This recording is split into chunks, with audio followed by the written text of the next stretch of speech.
Bonjour à tous et bienvenue à ces 1h30 de débat autour des faits qui ont marqué l'actualité au cours de la semaine. Contentieux préélectoral, conseil ministériel 3 ans après, opération Épervier. Voilà entre autres les sujets sur lesquels on va s'attarder tout au long de ce midi et pour vous édifier un panel constitué de riches invités certes, mais surtout et d'abord Flavien Ndongo pour planter le décor. Bonjour Flavien, bienvenue. Bonjour Kate et bonjour à tous les panélistes. Avec vous, on va faire un flashback tout au long de la semaine pour que vous puissiez nous dire comment la presse a traité ces différents sujets.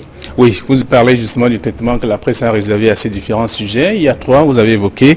D'ailleurs, en parlant du Conseil des ministres, le quotidien privé La Nouvelle Expression, qui n'a pas raté l'occasion comme bien d'autres tabloïds, se disait déjà, parler notamment de ces ministres qui devraient donc être face au chef de l'État, juste pour lui serrer la main et présenter leur visage à celui qui les a nommés. D'ailleurs, le Conseil ministériel qui s'est tenu donc presque 3 ans après le dernier était organisé dans un contexte marqué par des crises multiformes qui secouent le Cameroun. Le quotidien privé qui a annoncé donc la rencontre n'a pas évoqué l'ordre du jour de ce conseil ministériel. Un conseil tenu un peu plus de 2 semaines seulement après le réaménagement du gouvernement du 2 mars dernier. Info Matin, comme d'autres tabloïds, évoque également le même sujet. Seulement, le quotidien faisait déjà savoir qu'il y a des sujets chauds qui vont donc animer le conseil ministériel. Là où le journal a fait faux, c'est lorsqu'il a donc plutôt sorti, lorsqu'il est plutôt sorti de cette consultation qu'il s'agit plutôt d'une communication spéciale du chef de l'État, le président de la République, alors au cours de laquelle il a donné des directives sur les défis à relever dans le but d'améliorer les conditions de vie des populations. Pour Cameroun Tribune, le conseil ministériel était donc plutôt l'occasion pour le président de la République de mettre la pression sur les membres du gouvernement, anciens comme nouveaux, pour non seulement la sortie des multiples crises et qui secouent bien sûr le pays, mais aussi l'amélioration des conditions de vie des populations à travers l'accélération de la décentralisation et surtout faire de la CAN 2019 une belle fête africaine en terre camerounaise. Voilà pour ce qui est du premier sujet, en tout cas le traitement que la presse a réservé donc à ce sujet.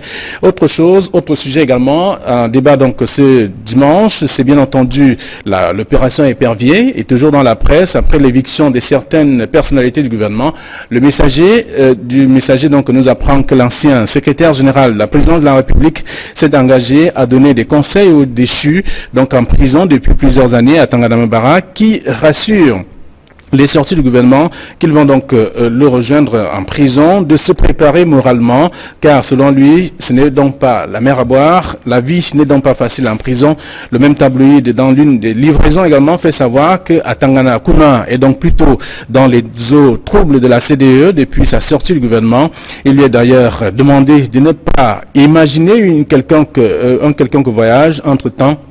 Et bien sûr, le quotidien Le Jour fait la même précision. L'ancien ministre de l'eau et de l'énergie et le secrétaire d'État aux travaux publics devant donc ou d'avant le réaménagement sont interdits également de quitter le pays, quel que soit l'impératif. Le quotidien Le Jour précise qu'ils pourraient donc être appelés pour s'expliquer sur les présumées distractions des deniers publics. Dans cette mouvance, également, l'anecdote a relevé que le contrôle supérieur de l'État est donc déjà aux trousses de Edgar Alem Bengo. Selon le journal, l'ancien ministre des Transports a été donc interpellé par voie de correspondance par un chef de mission du contrôle supérieur de l'État sur l'utilisation d'une somme pratiquement de 200 millions de francs CFA donc appartenant à la SECNA. Voilà autant de sujets également et le traitement réservé aussi à ce deuxième sujet. Je rappelle d'ailleurs aux téléspectateurs que vous allez évoquer la question bien entendu du Conseil constitutionnel avec les premières actions. À vous d'avoir fait cette incursion dans la presse. On a grâce à vous eu un aperçu de comment elle a traité ces différents sujets. De toutes les façons, on vous retrouve dimanche prochain pour une autre activité qui va dans la même lignée. Et on va passer tout de suite à la présentation du panel qui constitue l'émission de cette journée. On va commencer par mon extrême gauche et là-bas justement, on va accueillir un cadre militant au sein du SDF. Il est notamment reconnu pour ses prises d'opposition fermes en ce qui concerne finalement les positions de son parti, mais aussi celles que le parti au pouvoir peut des fois avoir. Il s'agit de Célestin Jamen à qui on souhaite la bienvenue sur ce plateau. Bonjour. Bonjour à tous les téléspectateurs d'Equinox Télévision. C'est toujours un plaisir d'être sur votre plateau dans cette émission qu'on ne présente plus. Merci. Et merci à vous d'avoir répondu présent à cette invitation. Une autre personne qui a elle également répondu présente. Et cette fois-là, on est à la droite. Il s'agit d'un professeur en droit public, le docteur Louison Essoba, qui une fois de plus a décidé de quitter les amphithéâtres pour être avec nous. Bonjour docteur. Bonjour Kate, bonjour à tous les téléspectateurs d'Equinox TV. Permettez-moi de saluer respectueusement les autres copanélistes. J'espère que nous aurons les arguments suffisants pour éclairer davantage la lanterne des nombreux téléspectateurs qui nous regardent et qui nous écoutent. Un autre invité qui est reconnu pour ses arguments et ses prises de position, d'ailleurs sa profession, on va dire, l'aide beaucoup à ce jeu-là. Il s'agit d'un avocat cette fois, en la personne de Maître Charles Chougan, à qui on va souhaiter la bienvenue. Bonjour Maître et bienvenue. Bonjour Kate, je vais profiter de cette occasion pour dire bonjour à mes copanélistes et dire bonjour également, un bon dimanche à vos téléspectateurs et souhaiter que cette émission puisse être la lumière qui va éclairer ce jour dans les foyers du Cameroun de l'air. Et peut-être vous donner la possibilité de revenir sur les dernières actualités qui se sont déroulées dans le sud-ouest tout à l'heure. En nord, vous faisiez justement état de ce que ce soit de graves incidents et pendant que vous parliez, on pouvait voir sur votre visage comment vous étiez marqué par cette actualité-là. Oui, parce que ça fait quand même depuis 2 ans que sur ces plateaux, sur l'ensemble des plateaux des chaînes de télévision et de radio de ce pays, nous ne cessons de dire qu'il faut absolument mettre un terme à cette escalade qui, n'est-ce pas, fait que notre pays, dans le nord-ouest, dans le sud-ouest, et cette fois c'était dans le sud-ouest, notamment dans le BLM, on nous informe ce matin que le patron de JC Level a été enlevé avec 35 autres compatriotes et que une rançon de 100 millions de francs CFA, n'est-ce pas, a été demandée. Et nous observons et nous constatons également sur les informations qui nous parviennent que dans ces zones, il y a une recrudescence d'une sorte de banditisme politique qui consiste, n'est-ce pas, à rationner les paysans en aliments. C'est-à-dire qu'on arrête les cas, on fait descendre des sacs de riz, des sacs de macabo, etc. Certainement pour nourrir cette nébuleuse qu'aujourd'hui qu'on appelle l'Amazonie. Moi je pense que c'est une situation extrêmement grave. Et ça se passe au moment où 2 membres du gouvernement, 2 membres importants du gouvernement, l'un de l'économie et le ministre de la Mission territoriale, s'y trouvent. Donc ça veut dire qu'en fait l'escalade a atteint un niveau où il n'est plus possible de considérer que seule la force puisse être, n'est-ce pas, le ferment du règlement de cette crise. J'en profite pour dire que le chef de l'État, dans sa communication spéciale, a indiqué que le règlement, la résolution des crises qui secouent le Cameroun fait partie des priorités, n'est-ce pas, de son nouveau gouvernement. Et je profite pour relancer un appel au dialogue. Il faut absolument que des mécanismes soient mis en place pour arrêter cette escalade. Je vois d'ici une année les Nations Unies intervenir dans nos affaires intérieures parce que nous avons été incapables de régler cette crise en interne. D'accord, les précisions en valaient la peine et on rappelle également que des dernières informations sur la question font également état de ce que les 35 autres personnes kidnappées auraient été libérées. On n'a pas encore confirmation de cette information-là. De toutes les façons, on vous présente le dernier invité de ce panel et pas des moindres. Cette fois, il a fait le voyage depuis Yaoundé pour être présent sur ce plateau et comme d'accoutumé, vous le savez, on a des politiques, des hommes de la société civile sur ce plateau, mais également des journalistes et il s'agit justement d'un journaliste en la personne de Ta, un habitant à qui je souhaite également la bienvenue. Bonjour. Bonjour Kate. Bonjour à tous. Le voyage s'est fait dans de bonnes conditions? Sans problème. D'accord. Merci à vous d'être venus. Merci à tous d'être présents sur ce plateau. On rentre de plein pied dans le premier sujet inscrit à l'ordre du jour Conseil ministériel 3 ans après. Et pour dire justement sur cette question que en cours de semaine, le président de la République a eu à convoquer au palais d'Etoudi, c'est à Yaoundé, au palais de l'Unité justement, un conseil ministériel et beaucoup de personnes dans les réseaux et même sur des personnes qui se sont permises quand même de lire la presse écrite ont pu prendre possession des différentes actualités qui ont contourné ce sujet. On a notamment parlé de la durée entre le dernier conseil ministériel et celui-ci. De toutes les façons, on en parle ce matin pour relever les contours de cette actualité. Léon, on va commencer sur ce sujet avec vous, docteur Louison Essoba. Vous avez suivi cette actualité comme toutes les personnes présentes sur ce plateau. Par quoi avez-vous été frappé en premier? Vous savez, le Conseil des ministres, tel que prévu par la Constitution, est une instance de coordination, de concertation. Et à l'issue de cela, on peut même dire que c'est une instance de délibération. Et lorsque ce Conseil s'est tenu, je suis allé immédiatement dans les archives et j'ai constaté qu'en fait, depuis le 2 octobre, que le gouvernement avait été mis en place à la suite d'un remaniement, le président de la République a tenu le Conseil des ministres le 15 octobre 2015. Donc, vous convenez avec moi qu'il y a eu une fréquence, j'allais dire, on constate que la fréquence est hypothétique et même circonstancielle. Tout simplement parce que lorsqu'on se refait aux dispositions légales, j'ai jeté un coup d'œil sur l'instruction générale du 4 juin 1998 qui précise en son alinéa 9, en son article 9 alinéa 1 que le Conseil des ministres est une institution coutumière dont la consultation est facultative. Et ce conseil, la tenue de ce conseil n'influence en rien sur la validité des actes présidentiels. Et maintenant, en 2001, une circulaire qui vient préciser tout de même que la tenue du Conseil des ministres se tient à une périodicité trimestrielle. Vous voyez donc à partir de là, on se rend donc compte que l'idée facultative qui animait la tenue de ce conseil au départ est devenue obligatoire. Mais il faut faire une analyse simple pour indiquer que, en réalité, le Conseil des ministres se tient au bon gré du président de la République parce qu'on se rend compte que deux circonstances majeures permettent la tenue de cette institution. On constate, première chose, que lorsque le président de la République forme un nouveau gouvernement ou remanie, tout de suite, on se rend compte que plusieurs ou 2 semaines plus tard, il tient un conseil des ministres. Et autre fait majeur, c'est que lorsque, la sécurité ou l'unité de l'État semble prendre une atteinte ou un coup, le président de la République, comme on l'a vu en 2008, organise un conseil des ministres. Donc, pour me résumer sur la question, je dirais tout simplement que ce conseil est présidé par le président de la République, c'est-à-dire que c'est une chasse jalousement gardée du président. Mais quand j'ai jeté un coup d'œil au décret du 4 mai 1992 fixant les attributions du Premier ministre, je me suis rendu compte qu'il y a une disposition qui permettait au Premier ministre de présider le Conseil des ministres. En cas d'empêchement du président. En cas d'empêchement du président, mais sur délégation de signature et de présence des représentations de celui-ci. Donc vous voyez donc qu'il y a des possibilités pour que ce Conseil des ministres se tienne selon la réglementation qui a été prévue.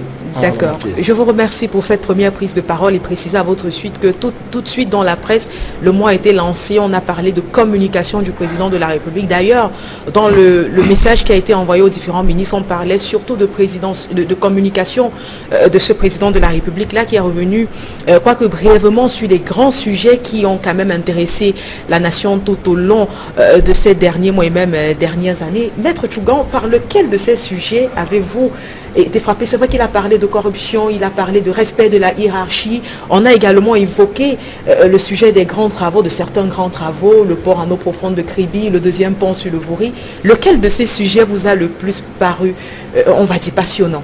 Non, ce n'est pas une question de passion, c'est une question de réalisme. C'est les conditions de vie des populations du Cameroun qui ne font que se dégrader. Je pense que si vous lisez les communications présidentielles depuis 15 ans, il insiste toujours sur cette mission, que le gouvernement doit faire en sorte d'alléger, n'est-ce pas, la charge des populations et d'améliorer les conditions de vie. Bien entendu, la CAN ne pouvait pas être absente de ce débat. Exactement. Mais la CAN, il faut l'aller à l'aune, n'est-ce pas, de la charge financière que le Cameroun subit par l'organisation de ces manifestations qui s'inscrit à compte courant, n'est-ce pas, de la pauvreté qui sévit, n'est-ce pas, dans nos villes des campagnes. Bien entendu, il parle toujours des questions liées à la corruption. Mais moi, dans tous ces discours, ce qui me frappe dans ce discours sur les questions morales, c'est le fait que depuis 20 ans, on parle de la lutte contre la corruption, on parle d'opération Épervier, mais en fait, lorsque vous mettez en balance ce que nous a rapporté cette fameuse opération Épervier, qui me renvoie, n'est-ce pas, à la guerre de l'indépendance chez nous, parce que l'opération Épervier vient, n'est-ce pas, c'est un concept qui a été inventé par la France pour mater la rébellion, n'est-ce pas, au Cameroun. Donc, par conséquent, le fondement philosophique historique de cette notion me met très, très mal à l'aise.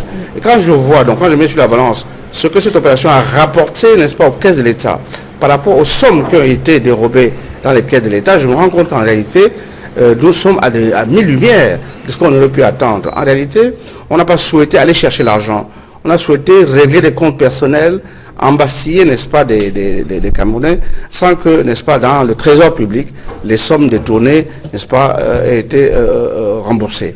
Et je dis, de ce point de vue-là, il y a comme une volonté, n'est-ce pas, cosmétique, de faire croire qu'on se bat, mais rien n'avance. Et dans tous les secteurs évoqués par le chef de l'État, on se rend compte qu'il y a une stagnation, il y a une régression. Même dans les grands projets dont vous avez parlé, on se rend compte que même pour le port de profond de crédit, les difficultés de mise en œuvre aujourd'hui font qu'on se rend compte qu'en définitive, le premier bateau qu'on a annoncé, je ne sais pas, il y a combien de mois, on attend toujours le second. Donc par conséquent, oui, mais vous rigolez, mais en fait, c'est ce qu'a bien compris le nouveau directeur général du port autonome de Douala, en créant un troisième quai pour, n'est-ce pas, booster son port, parce qu'en fait, Douala demeurera pour longtemps encore la porte d'entrée maritime du Cameroun. Exactement. Et il faut dire également qu'à ce sujet, il est revenu sur la construction du deuxième pont sur le Vouri, un pont qui, malgré le fait qu'il soit présent, ne résout pas déjà totalement le problème des embouteillages que connaissent les populations de la ville de Douala, mais d'aucuns disent sur cette thématique justement que le pont, du moins la construction, n'est pas encore totalement achevée et qu'on aura finalement le temps de revenir sur les conclusions de ce chantier-là. Avec vous également, Habitant, on va revenir sur cette sortie en elle-même. On sait que le président de la République a été au cours de cette dernière semaine taxé d'inaccessible. On le reproche d'ailleurs, et ça c'est dans la presse et même chez certains partis politiques de l'opposition, on lui reproche d'avoir un certain détachement vis-à-vis des problèmes de la nation. Mais pourtant, ce n'est pas l'impression qu'on a eue lorsqu'on a entendu le président de la République parler face à ses ministres au cours de la semaine. Bien, mais c'est que déjà, ce qui taxe le président d'inaccessible ces dernières semaines, je me demande, il était plus accessible les semaines d'avant? Mais le président n'a pas changé, il a sa façon de gouverner. Disons que c'est cette dernière semaine justement qu'on lui reproche plus son inaccessibilité. Oui, mais si cela est qualifié d'inaccessible, c'est qu'il a toujours été inaccessible, il n'a pas changé d'un seul iota sa façon de fonctionner. Il a formé un gouvernement, il a estimé utile de parler à ce nouveau gouvernement parce qu'il y avait des sujets qui lui tenaient à cœur. C'est ce qu'il a fait au cours de ce Conseil des ministres. Bon, maintenant, est-ce qu'il a évoqué tous les sujets que tous les Camerounais pourraient attendre? Je ne sais pas, mais il a évoqué ce qui lui apparaissait les plus essentiels. Et c'est ce qu'il a fait. D'accord. Je vous remercie vous également pour cette première prise de parole. Le temps de relancer également Célestin N'Djamène sur la question. Il y a eu beaucoup de critiques qui ont fusé à la fois dans la presse, sur des plateaux de télévision et même sur les réseaux sociaux au sujet de ce conseil ministériel. On a notamment reproché au président de la République de revenir sur les mêmes faits. Le discours du 31 décembre, le discours qu'il a fait à la jeunesse et le discours même qu'il a tenu alors qu'il était au cours de sa cérémonie de présentation de vœux. Est-ce que vous partagez cet avis? Est-ce que le président de la République est à court d'idées ou alors on a l'impression que ce sont les problèmes du Cameroun qui n'évoluent pas vraiment? Ben, écoutez, Kate, bien évidemment, je crois que ça, ce sont les effets catastrophiques de la longévité au pouvoir. On ne peut pas s'imaginer passer plus de 35 ans au pouvoir et avoir encore un cerveau qui fonctionne normalement. On est saturé. Évidemment, j'ai toujours dénoncé avec vigueur les règnes longs au pouvoir. On a vu les catastrophes que cela entraînait dans les pays comme la Côte d'Ivoire et même au Kenya après le règne de Daniel Arap Moi. Ce que je veux dire, c'est que quand on parle d'un conseil des ministres, le conseil des ministres ne peut pas inscrire comme seul point à l'ordre du jour un communiqué. Ce n'est plus un conseil des ministres. Qui plus est, dure 10 minutes. On a un Dieu qui vient se placer devant ses disciples, qui fait un speech de 10 minutes, l'évangile, et puis c'est terminé. Je regrette. Un conseil des ministres, c'est quoi? C'est débattre des questions relatives à des textes de portée générale, comme les décrets, les lois, etc. Ou alors, si un ministre a un point saillant important à exposer devant ses collègues, il l'expose, le président l'écoute, lui pose des questions. Et il y a même, c'est l'occasion, entre les ministres, d'échanger leur expérience. Donc, ce n'est pas un discours. Ce n'est pas ma conception du Conseil des ministres. Qui plus est, rappelez-vous que, et tout à l'heure, Louison l'a rappelé, le dernier Conseil des ministres remonte à 2015. Donc, il n'y a même pas de régularité dans le contrôle du fonctionnement de l'État. Comment veut-il connaître réellement ses ministres? Savoir comment le pays fonctionne, département ministériel par département ministériel, s'il ne peut pas voir régulièrement ses ministres? Donc, ça pour moi c'est un spectacle assez qui n'honore pas le Cameroun en tout cas. Donc moi je dis que la question relative d'abord à l'accessibilité du président n'intéresse pas les citoyens camerounais que nous sommes, parce qu'en vérité, ce qu'on attend d'un mandataire du peuple, c'est de faire le travail qu'on lui a confié. Ce n'est pas d'être accessible ou pas, ça ne nous intéresse pas. Est-ce que depuis 35 ans, M. Biya fait le travail que lui ont demandé, entre guillemets, les Camerounais, parce que vous connaissez les conditions d'élection au Cameroun? La réponse est non. Il ne fait que répéter les aspects déclinants, négatifs du pays. C'est le président du déclin. À chaque fois, voilà telle chose qui ne marche pas. Vous voyez, il nous raconte maintenant que le barrage de Mainveleux a été lancé, celui de Crieu, le porno profond. Mais sur le terrain, on ne voit ni amélioration, ni, comment dirais-je, un avantage pratique particulier. Regardez par exemple au niveau du deuxième pont sur le Vouré qu'il a annoncé dans son discours, on se rend compte que le rond-point de Daïdo, pour ceux qui connaissent un peu la ville de Douala, n'est toujours pas désengorgé. Donc le problème de fond n'est pas résolu. Quand en ce qui concerne les barrages électriques, on voit très bien qu'il y a des lestages quasiment, on a encore vu dans la nuit d'hier à Douala, tous les jours au Cameroun. Donc en vérité, il fait des discours cosmétiques qui ne répondent, qui ne correspondent à aucune réalité. Est-ce qu'on ne peut pas reconnaître au président de la République le mérite d'essayer? Parce qu'à chaque fois qu'il y a eu des difficultés au Cameroun, même si vous estimez que ces réponses sont insuffisantes et cosmétiques, il a tenté, ce président de la République. Mais le président de la République n'est pas là pour essayer, ni pour tenter. Il est là pour agir. En tout cas, c'est le rôle que moi j'entends par rapport au mandat du président de la République. Il n'est pas là pour essayer quelque chose. D'autant plus, ça fait 35 ans que nous subissons cela. Prenez secteur par secteur, sur le plan sanitaire, sur le plan judiciaire, sur le plan des infrastructures, sur le plan des institutions. Qu'est-ce que M. Biya peut défendre comme bilan réellement? On a encore récemment la mise sur pied du Conseil constitutionnel, 22 ans après, on ne sait à quelle logique ça tient. On ne comprend pas. On s'attendait éventuellement à ce que les conseils régionaux soient mis en place, mais nous sort plutôt le Conseil constitutionnel. 22 ans après, alors même que c'est inscrit dans la Constitution. Donc, il y a les institutions fantômes, c'est le cas du Conseil constitutionnel, qui a été pendant 22 ans existant que sur du papier, mais en vérité, on ne sait pas par quel bout défendre ce président. Avec le plus d'efforts que je fais, je n'arrive pas à comprendre comment les gens peuvent dire de M. Biya qu'il a fait quelque chose de positif dans ce pays. Même les libertés associatives sont piétinées. Bon, il nous laisse bavarder à la télévision, c'est vrai. Mais on sait bien que ça n'a pas d'impact sur son maintien, sur sa conservation de pouvoir. En vérité, dans ce pays, quand vous prenez secteur par secteur, on voit bien que le Cameroun n'a pas avancé. On a bien au contraire reculé. Je rappelle pour finir que depuis 2006, quand M. Ababa était encore aux affaires, nous sommes passés de pays intermédiaires à pays pauvres très endettés. Est-ce un motif de réjouissance? Je pense que non. Donc il n'y a pas lieu à féliciter ce président.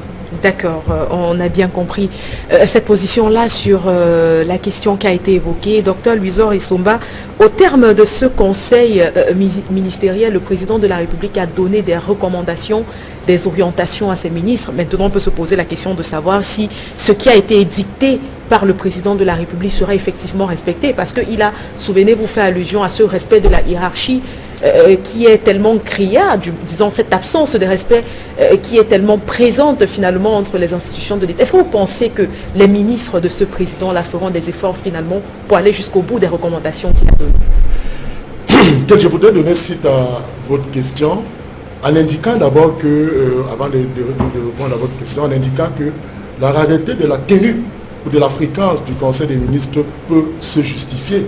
Se justifier d'abord par l'écrasante majorité du RDPC au sein du Parlement. Ça peut se justifier.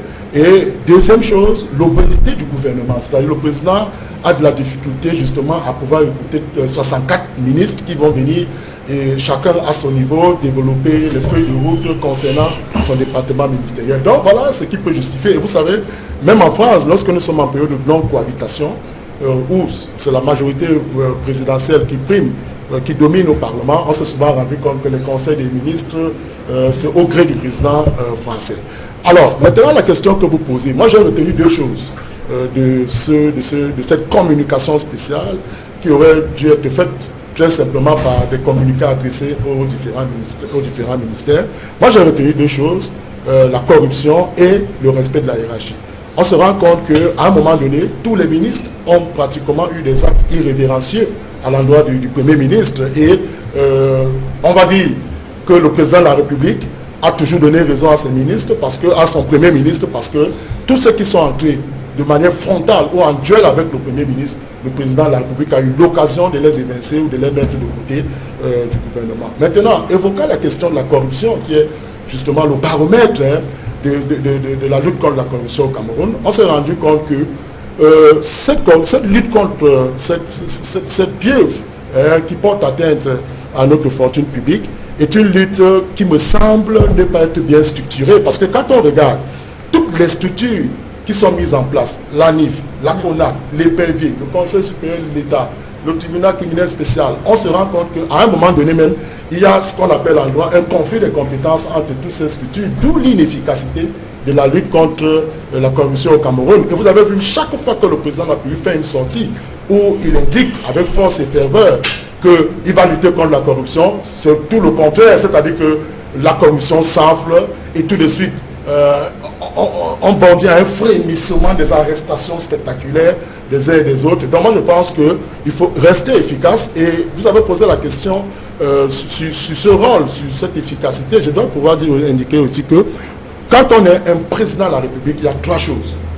On décide, on surveille et on sanctionne. Or, on s'est rendu compte que le président décide. Il ne veut plus savoir tout ce qui se passe. C'est-à-dire que dès lors qu'il a décidé, c'est terminé. Or, dans une logique de bonne gouvernance, quand un président, un chef de l'État de sa trempe et de sa carrière prend une décision, il doit veiller que cette décision est appliquée sur le terrain de la pratique. Et plus tard, s'il y a des manquements ou il y a un certain nombre d'inobservations qui sont reléguées, le président donc, ici intervient en termes de sanctions. Donc c'est un peu ce que nous pouvons regretter par rapport aux acteurs du président. Maître Charles Tchungo, on a surtout remarqué au cours de cette... C'était vraiment pas un échange, c'est la communication spéciale du président de la République. D'ailleurs, Célestin Jamel l'a rappelé à loisir sur ce plateau. Mais est-ce qu'on ne peut pas reconnaître là une certaine méthode de BIA? Parce que d'aucuns parlent d'interactivité, mais peut-être que l'interactivité ici peut être utile alors que le Premier ministre rencontre les autres ministres et qui se charge finalement de faire des rapports au président de la République. Est-ce qu'il n'a pas le droit, lui, en tant que président, de mettre sur pied sa propre méthode? Écoutez, avant de venir à la question de la méthode, je vais d'abord marquer mon désaccord profond avec M. Somba sur cette comparaison qu'il a voulu faire pour justifier l'absence régulière, n'est-ce pas, des conseils ministériels au Cameroun. Non. Comparaison avec la France. En France, c'est toutes les semaines. Et lorsqu'on bouge le conseil des ministres en France, c'est parce que le président a pu voyage, mais c'est toujours dans la semaine. Il peut avancer, mais toutes les semaines, vous avez un conseil ministériel. C'est la même chose à Abidjan, la même chose à Dakar, et pareil au Gabon. Ce n'est pas une question de choix. C'est une question de nécessité. Voyez-vous, c'est un peu comme le Titanic, n'est-ce pas? Vous me dites, bon, comme le commandant est dans sa cabine, on ne le dérange pas jusqu'à ce qu'il décide de sortir.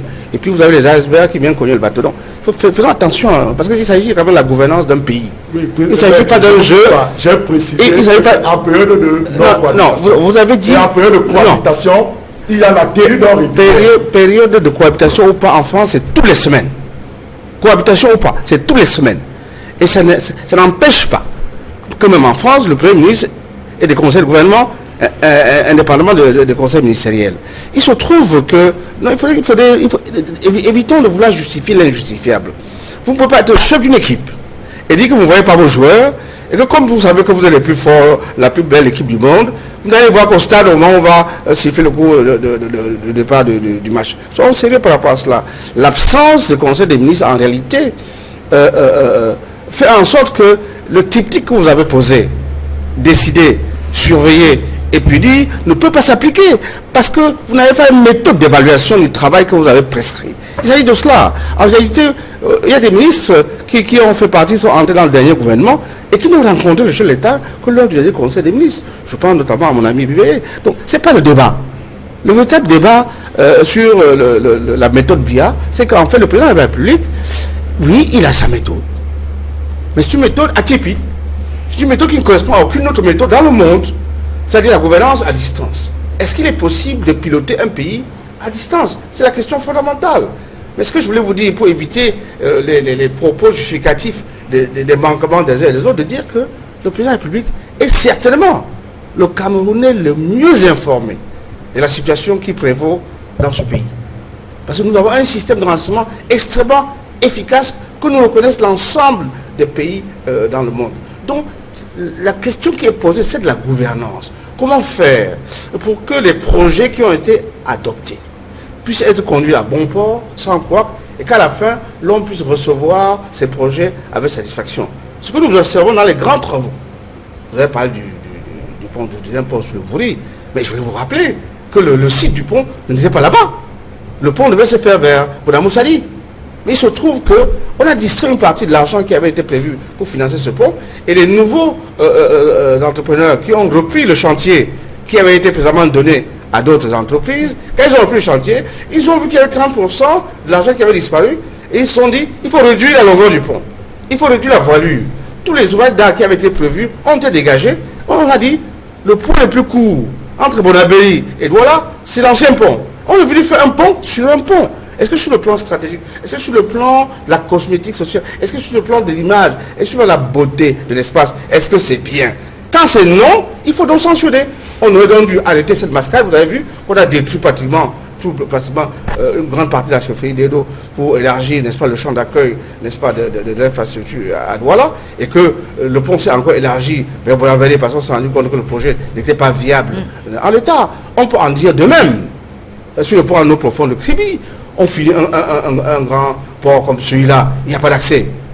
Il avait été prévu qu'il y aurait une ligne de chemin de fer pour le quai minéralier qui devait partir de Mbalam, n'est-ce pas, jusqu'à Kribi. Ce chemin de fer, depuis, c'est devenu une armésienne.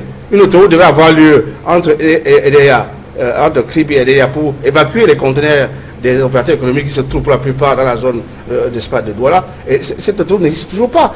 Donc, la petite route qui lie aujourd'hui Edea à Kribi va être cassée par ces camions parce qu'effectivement, on n'a pas prévu de une route en très mauvais état. Donc, déjà. le questionnement fondamental, c'est quel nouveau logiciel économique faire pour que ce pays démarre. La première question, et je l'ai toujours dit dans toutes les émissions auxquelles j'ai participé, c'est que nous manquons profondément, n'est-ce pas, d'énergie. La crise d'énergie au Cameroun est au cœur de la crise économique, voire politique, n'est-ce pas, qui bloque, n'est-ce pas, le développement et finalement l'émergence du Cameroun. Enfin, et je vais revenir sur la question de la corruption, sur la CAN, qui raisonnablement au Cameroun peut dire qu'il est contre l'organisation d'une fête aussi prestigieuse que la CAN? Personne. Mais lorsque vous voyez comment cette CAN que nous avions obtenue, voilà, voici bientôt 5 ans, a démarré, 80% des marchés ont été passés de gré à gré. Donc la décision politique, une fois encore, a été prise. Mais il n'y a pas eu de suivi. Et du coup, on se retrouve avec, n'est-ce pas, des investissements colossaux, dont 90% des fonds vont profiter aux entreprises étrangères, et aux employés étrangers, et aux ingénieurs étrangers. D'où vient-il qu'en 2018, nous en sommes à importer le sable et le ciment, alors que nous avons 4-5 cimenteries au Cameroun? Vous voyez, tout ceci fait qu'il y a beaucoup de désordre dans la logique économique. Toujours est-il que lorsqu'on entend le président de la République parler du Cameroun, tant à l'intérieur qu'à l'extérieur, on dit mais il est extraordinaire. On aimerait bien que tout ce qu'il dise puisse se faire. Si tout ce qu'il disait était fait, nous n'en serions pas là. Nous n'en serions pas là aujourd'hui. Vous ne pouvez pas avoir des ministres qui sont au gouvernement depuis 10, 15, 20 ans sans qu'ils puissent vous dire on fait comment. Il vous souvient que si nous n'avait pas existé, nous sommes aujourd'hui dans le noir complet dans ce pays. On a lancé 4-5 barrages. On découvre qu'on a fait vendre au Camerounais le fait qu'on a lancé un grand barrage de Memvele. Mais c'est maintenant que les gens commencent à se rendre compte que Memvele n'est pas un barrage de production. C'est un barrage de régulation. Donc tout ce qui fait que quand vous entendez 1, 2, 3, 4 barrages sur Mekim, Lompanga, je parle de Lompanga, pardon, j'ai dit Memvele, mais je parle de Lompanga. Mais sur Mekim et Memvele, vous connaissez les catastrophes géologiques, n'est-ce pas, en termes de réchauffement climatique et de destruction des villages que cela a causé. Donc en fait, ce qui est reproché dans la lecture qu'on fait de la manière de gouverner la République, ce n'est pas que le président de la République ne sait pas, il sait. Ce n'est pas qu'il ne sache pas où on peut aller pour réussir, c'est que entre la décision et l'application, il y a un océan. Il s'agit de régler cette question-là. Encore une fois, vous n'avez pas de corruption. Je voulais en dire 2 mots. Pour terminer, maître. Oui, je voulais en dire 2 mots pour terminer. Voyez-vous, lutter contre la corruption, ce n'est pas sorcier. Moi, je vois bien, vous avez cité les organismes, tout ça, c'est des pipeaux. Pour lutter contre la corruption, il faut rétablir la règle comptable. C'est-à-dire que vous avez, en matière de comptable, vous avez 2 règles. Pour le public ce qu'on appelle la comptabilité à compte unique. C'est que l'État du Cameroun a un seul compte, géré par le ministre des Finances. Un seul. Donc tout l'argent de l'État doit se trouver au Trésor. D'où vient-il qu'on voit tous les jours, on dit qu'on a trouvé 30 milliards, 10 milliards dans le bureau des ministres, dans le plafond du résident ministériel. Quand le stockage d'argent public est dispersé, vous multipliez les possibilités, n'est-ce pas, de détourner. Vous avez aujourd'hui, j'ai découvert que dans les non-ministres, on l'appelle là, il y a un monsieur qui est là, il garde l'argent physiquement. Hein? Donc le ministre prend un petit mot, il sort 10 millions, 20 millions, il affecte à gauche, à droite. Donc, maintenant, second système comptable, c'est la comptabilité privée des entreprises. Ce qu'on appelle la comptabilité à partie double. Et cette comptabilité-là, elle est gérée. C'est pour ça que l'office peut contrôler la comptabilité des entreprises privées. Si on rétablissait l'unicité des comptes publics, il n'y aurait pas cette dispersion de la fortune publique. Je voulais finir pour dire, parce que je dois dénoncer cela, ce qui s'est passé à l'UQAM. Ce qui s'est passé à l'UQAM. Vous savez, à l'UQAM, nos partenaires étrangers sont partis, avec un rapport noir en disant que l'UQAM doit fermer, parce qu'elle n'est plus viable. On a nommé un compatriote là-bas. En 2 années, il a redressé la situation. Il est devenu bénéficiaire. Et puis un matin, on vient dire que bon, vous avez gagné un peu d'argent. Les 5 milliards que vous avez dans votre caisse là, on prend. Et puis vous savez ce qui est en est suivi. Suite à son opposition, il y a eu une tentative d'assassinat sur sa personne. Il a démissionné, il est reparti en Europe. Donc c'est pour dire que si la gestion des fonds publics était faite selon la méthode de gestion des fonds publics partout dans le monde, il n'y aurait pas de corruption la démission du président, de la présidente de l'île Maurice en est la preuve.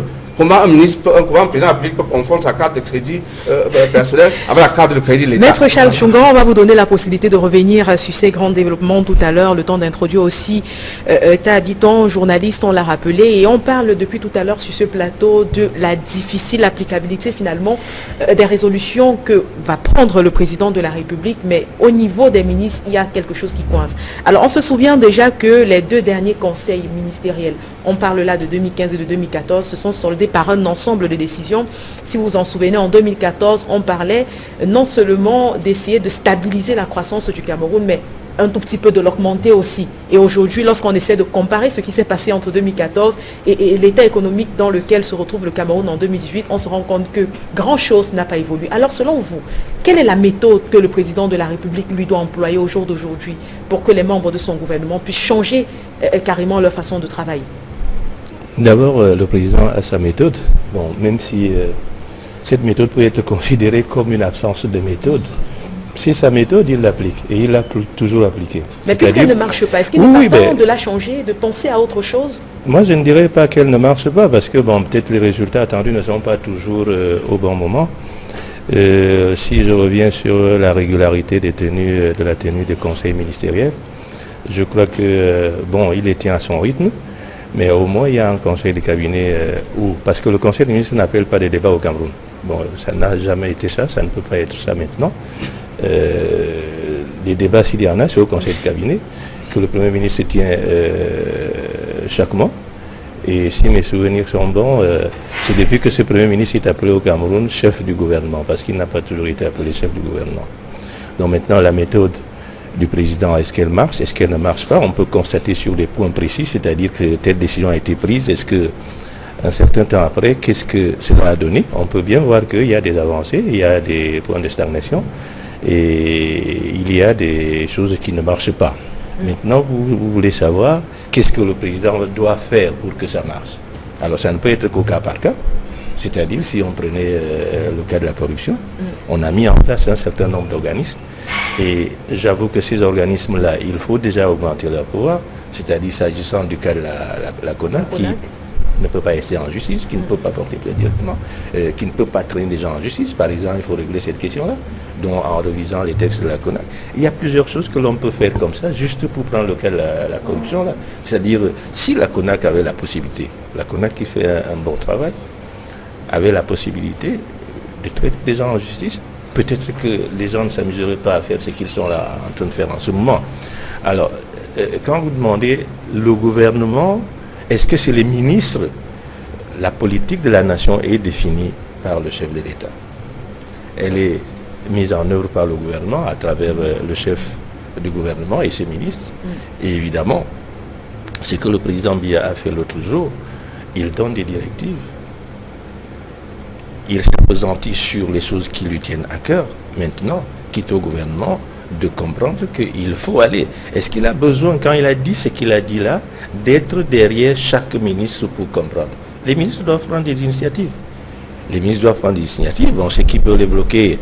On sait au Cameroun, parfois, quand vous en prenez un peu trop, c'est là, il y a un retour de boomerang.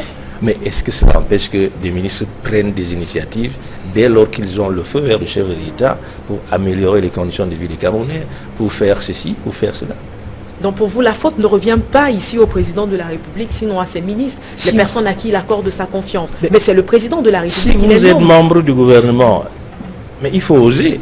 Quand le chef de l'État le dit, je crois qu'il n'exclut pas ses ministres. Quand il s'adresse à la nation, il dit qu'il faut oser, c'est y compris son gouvernement. Si vous êtes membre du gouvernement, vous avez à appliquer la politique gouvernementale, à la mettre en œuvre. Alors, il faut oser tout ce qu'il y a à oser dans le cadre de ce qui est votre plan de responsabilité. D'accord, je vous remercie également. Célestin Djanen, au vu de tout ce qui a été dit sur ce plateau, au vu des insuffisances qui ont été relevées et également du manque de cohésion finalement entre ces différents départements ministériels et la présidence de la République, est-ce qu'on peut parler d'un conseil ministériel pour rien?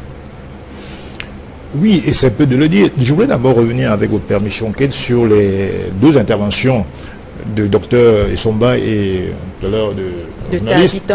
Et pour dire que sur l'argument avancé par Louison, à savoir que le manque de régularité de la tenue du Conseil est dû au fait de l'effectif pléthorique du gouvernement, je m'inscris totalement en faux parce qu'en vérité, quand le chef de l'équipage nomme ses ministres, et c'est à peu près qu'il y en a un 61, il doit prévoir, ne serait-ce que sur le plan géographique et physique, les places nécessaires pour accueillir tous ces ministères, tous ces ministres. D'ailleurs, quand on aperçoit la table extrêmement longue de ce conseil des ministres, on voit très bien que ça peut accueillir tout le monde, y compris les secrétaires d'État.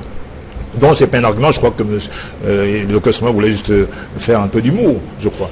Mais par ailleurs, quand on parle du rythme du président, je crois que cette expression est complètement aux antipodes de ce qu'on peut concevoir comme principe démocratique. Quand le peuple vous confie un mandat, vous n'avez pas votre rythme, vous avez votre style, c'est vrai, mais vous n'avez pas le temps du président. Le temps du président, c'est le temps de la nécessité, c'est le temps du peuple. M. Biya ne peut pas s'enfermer dans une bulle et faire absolument ce qu'il veut, alors qu'il y a des événements urgents qui nécessitent son intervention. Je peux prendre plusieurs cas d'espèce.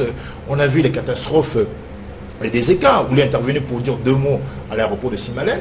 On a vu encore récemment et encore aujourd'hui, en ce moment où nous parlons de la crise anglophone, où il ne trouve pas nécessaire d'intervenir dans les zones anglophones, ne serait-ce que par un voyage pour écouter les populations mécontentes, et ça occasionne effectivement ce que vous voyez aujourd'hui, ça veut dire que le crépitement des armes. On ne peut pas non plus parler de l'initiative des ministres. Bien sûr, chaque ministre doit faire son travail comme il convient. Mais le président de la République, c'est le chef de l'équipage. Le président décide et les ministres exécutent. Ça veut dire que les ministres ont un cahier de charge. Ils ont une feuille de route qu'ils doivent exécuter selon la vision du président. Donc on ne peut pas à chaque fois innocenter M. Biya, ça fait 35 ans que ça dure, en se voilant derrière le manque d'efficacité des ministres. Alors effectivement, tout à l'heure, Louison a parlé du manque de suivi du président qui prend des décisions, qui fait des grandes déclarations, c'est le ministère de la parole, c'est le président de la parole, mais qui ne sont jamais suivis des faits. Le rôle d'un chef, d'un commandant en chef, c'est de voir en permanence sur le terrain si les activités fonctionnent bien. Alors, chaque fois, il trouve toujours le moment de partir en vacances, et ce n'est pas des vacances simples, c'est des vacances de 1 mois, 2 mois, 3 mois, etc. Donc, avec ce rythme-là, comment voulez-vous qu'on puisse gouverner, comment dirais-je, efficacement un pays? Ce n'est pas sérieux. Tout à l'heure, le bâtonnier Tchunkan parlait de l'unicité des comptes, c'est-à-dire qu'en vérité, ce qu'on reproche au président, ce n'est pas le manque d'efficacité dans sa lutte contre la corruption, c'est qu'il n'y a pas de volonté politique de lutter contre la corruption. Parce qu'en vérité, la corruption, c'est quoi? C'est de mettre en place un mécanisme d'audit sur des périodes extrêmement brèves. Quand on prend les cas de tous ces éperviables qu'on voit aujourd'hui en Kondengui, c'est des gens qui ont été rappelés n'est-ce pas, dans les tribunaux, peut-être 8, 9 voire 10 ans après les faits. Alors qu'on même on avait la possibilité de voir tous les 3 mois si les comptes publics fonctionnent ou pas. Donc il y a une volonté certainement géopolitique de la part du président de laisser les voleurs voler et enfin de régler ses comptes quand bon lui semble. C'est ça en fait, parce que le régime, j'ai le sentiment que ce régime dirigé par M. Biya vit sur la corruption. Et que si on luttait véritablement contre la corruption, d'ailleurs tout à l'heure Luison a parlé des officines budgétivores multiples, en fait, qui n'ont aucune portée d'efficacité. Parce qu'en vérité, quand on crée la NIF, on crée le compte Supé, on crée la CONAC, mais c'est pour que ils se neutralisent. Et en fait, ils ne peuvent évaluer que les faits de corruption. Ils n'ont même pas le droit de poursuite, qui revient à l'exécutif à travers le garde des Sceaux. Je veux dire que quand on parle des faits tangibles comme la corruption, on doit pouvoir donner, par exemple, à la CONAC, le droit, non seulement de constater qu'il y a corruption, mais d'engager immédiatement les poursuites judiciaires. Or, si c'est un élément de l'exécutif, en l'occurrence le garde des Sceaux, qui a le droit de le faire, ça veut dire que c'est une intervention, une enquête à tête chercheuse. Ça veut dire que si votre tête me convient, eh bien évidemment je vais engager des poursuites contre vous. Si vous faites partie de mon cercle d'amis, eh bien évidemment vous ne serez pas poursuivi. Donc en vérité, il y a là un véritable problème de gouvernance. On serait encore aussi dans 7 ans, 10 ans pour parler de la même chose. Parce que le problème fondamental qui se pose, c'est un problème de chef d'équipe. Monsieur Biya, tout le monde le voit, est fatigué. Il ne peut plus gouverner dans tous les secteurs d'activité. Je vous prie de prendre vraiment secteur par secteur, de l'énergie, l'infrastructure, le sport, la santé publique, la justice. Tous les secteurs sont spoliés, tous les secteurs sont sinistrés. Citez-moi au Cameroun, aujourd'hui, à l'heure où je vous parle, au niveau des libertés fondamentales, de la justice, des sports, des infrastructures, qu'est-ce qui marche au Cameroun? Je ne sais pas. Alors on va toujours trouver M. Peindre, M. Biya en blanc. Je ne sais pas sur quel fondement les gens se tirent. Bien sûr, je ne dis pas qu'on ne peut pas avoir de sympathie particulière, mais ça reste qu'une sympathie. En tant que président de la République, il a le devoir de rendre compte. Il a le devoir de dresser un bilan. Quel est le bilan de M. Biya? Alors moi, je suis un homme politique, je me suis engagé parce que le système que je vois depuis des années est pernicieux, est mauvais pour les Camerounais. C'est pour ça que je me suis engagé en politique, parce que je crois qu'il faut un président qui aime son pays. On ne peut pas, d'un côté, dire qu'on incite les jeunes au patriotisme, et plus précisément au patriotisme économique, et en même temps, créer dans la Constitution les termes allogènes et autochtones, qui est antinomique même de l'unité nationale. On ne peut pas concevoir, par exemple, que dans la Constitution, qui est la Bible de la République, qu'on puisse parler d'autochtonie et d'allogénie, et en même temps promouvoir l'unité nationale. Je vous remercie. Ça, c'est des germes qui constituent le poison même parmi les Camerounais. Je vous remercie, Célestin Jamel. C'est un problème de gouvernance qu'il faut poser.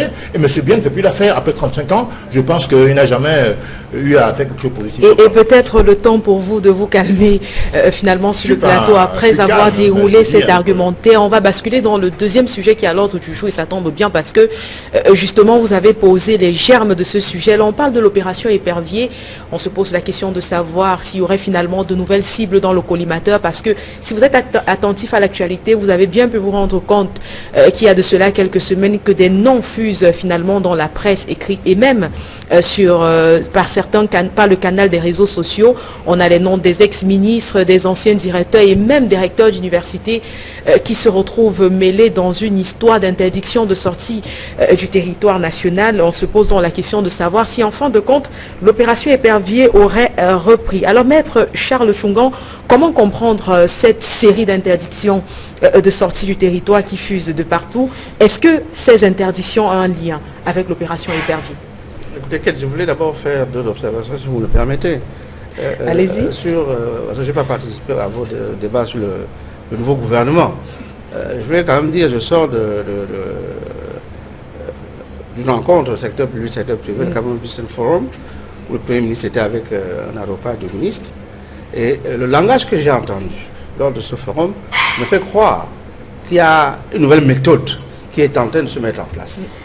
L'actuel voyage du président de la République en Chine accentue l'idée que j'ai de ce que on a vécu la période de M. Bellinga et on rentre dans la période et les méthodes du nouveau DCC, le ministre Agolo.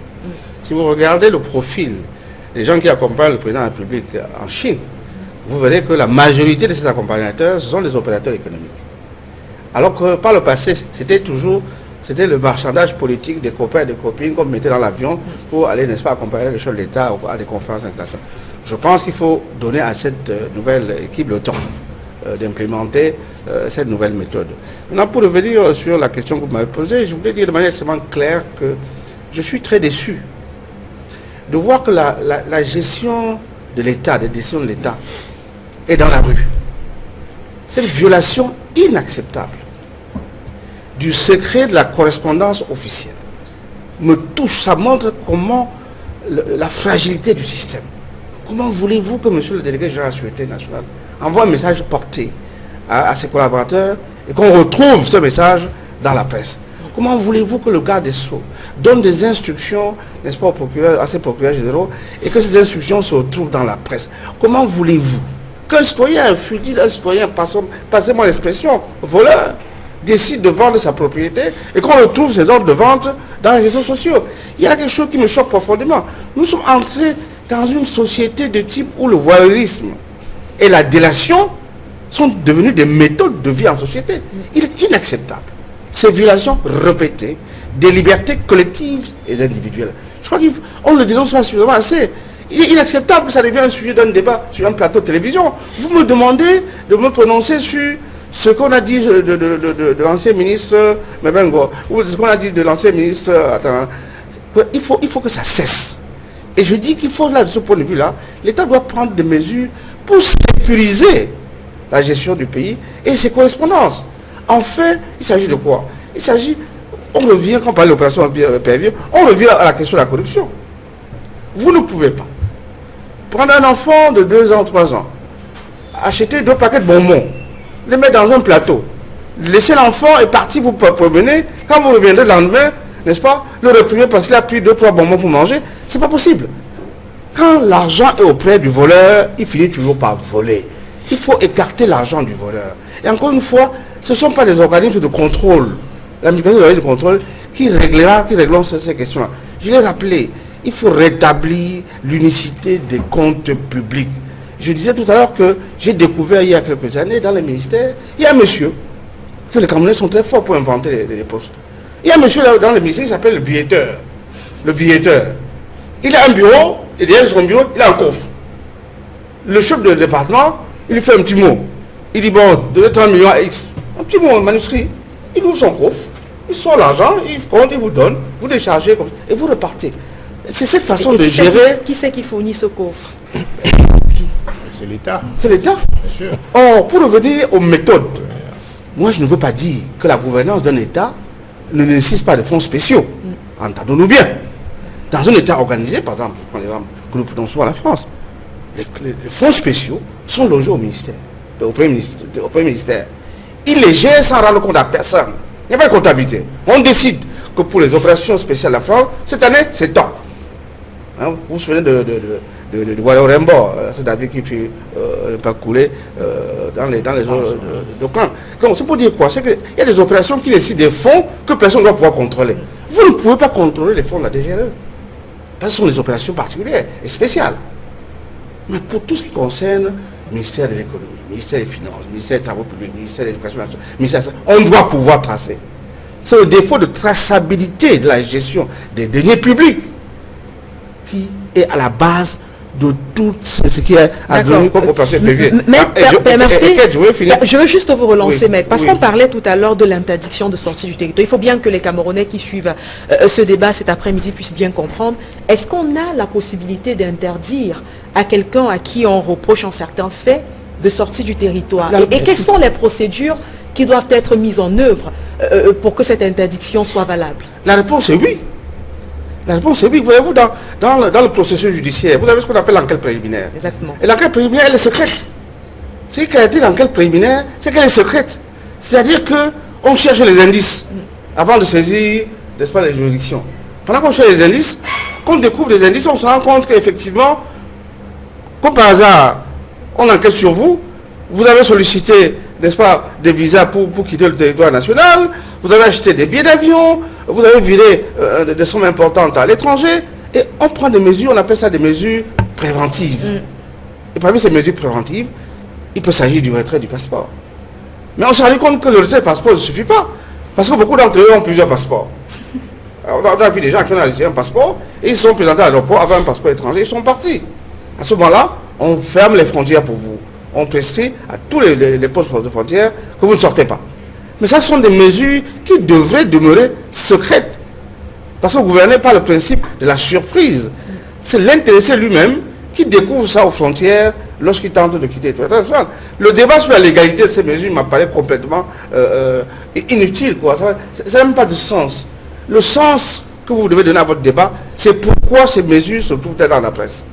Vous allez me dire que chaque journaliste a ses sources. Ça veut dire que le fonctionnaire est fautif. On va peut-être donner Maître Tchougon. On va peut-être donner la gouvernance. C'est au cœur de la gouvernance. Oui, on est d'accord. Vous portez une atteinte inacceptable au principe de la présomption d'innocence. C'est-à-dire que vous jetez en pâture. On va revenir à vous, Célestin Djamé. Que rien ne pourra construire. Parce que lorsqu'on lève la mesure de sortie du territoire, personne n'en parle, ça n'intéresse plus personne. Permettez justement, on va revenir à vous, Célestin Djamé, ne vous en faites pas, il y a une certaine hiérarchisation sur le plateau. J'aimerais bien que le journaliste qui est présent sur ce plateau puisse donner son point de vue sur cette question. On est aujourd'hui en train d'accuser la presse, en fin de compte, d'être responsable de cela, mais on a aussi vu, et ça ce serait peut-être pour aider à l'analyse de cette question, on a vu certaines informations sensibles se retrouver sur les réseaux sociaux. Et cette fois-là, ce n'était pas bien sûr la faute à la presse.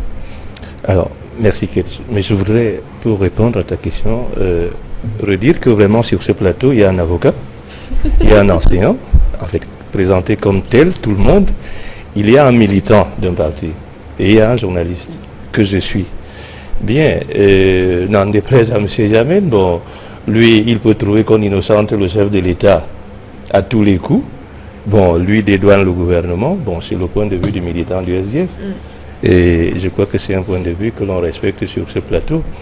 Bien, pour revenir à votre question, je crois que M. Tchunga a été clair. Et je suis d'accord avec lui, parce que ce qui se fait au Cameroun ne se fait pas ailleurs.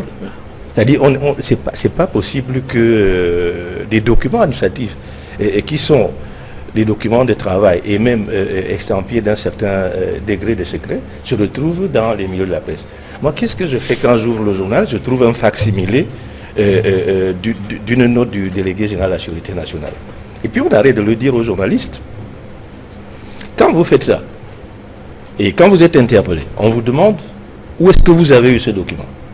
Qu'est-ce que vous allez dire? Il protège obligatoirement sa source. Il protège jusqu'où?